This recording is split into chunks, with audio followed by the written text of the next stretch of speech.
আর বাড়ি কোথা? জয়রামপুর। তুমি এই গরু গোমাতার বেঁধে নিয়ে যাচ্ছ কেন? যেটা থেকে আনো তুমি হেঁটে হেঁটে নিয়ে যাবে, তুমি হেঁটে হেঁটে নিয়ে যাবে, গরুকে এরকম ভাবে নিয়ে যাবে না। এটা আমার হিন্দু ভাইদের গোমাতা। একটা কথা মাথায়, তুমি হিন্দু হতে পারো, তুমি তোমার মার কিভাবে বেঁধে নিয়ে যাচ্ছ? তোমার মার তুমি বেঁধে বেঁধে নিয়ে যাবে, বেঁধে বেঁধে তোমার মার তুমি নিয়ে যাবে, এরকম কিছু হয় নাকি? সব বন্ধ, বন্ধ করুন, আর বন্ধ। গরু চালান দেখ, আর 14 বছরের বয়স দেখ, 14 বছরের বয়স হাতিয়ে দাও করে দেবো। উনি গরু কোথা নিয়ে ওখানটা বেঁধে রাখবে, থানা ফোন কর, বকে থানা ফোন কর, ফোন করে এখন কথা বলে চুপ কর, খালেস্টার নাম নিয়ে আসবে। গরু নিয়ে যাবে হবে, গরু হালকা করে দেখ। না, গাড়ি থামায় না, গাড়ি ছাড়াইলে গাড়িটা পানি, গরুগুলো পানি খাও। এ কিরম ভাবে গরু নিয়ে যাচ্ছে তুমি? এটা মরে যাবে, তার চোখ বের হয়ে গেছে। নতুন লয় না, নতুন লোক আর পুরনো লোক। গরু নিয়ে আসবে না।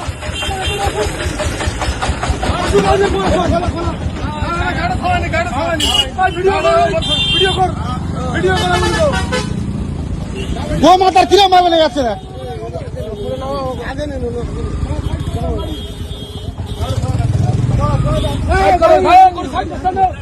হ্যাঁ, যেটাই পরে নিয়ে যাও, তোমরা হেঁটে নিয়ে যাও, চালান করে নিয়ে যাও।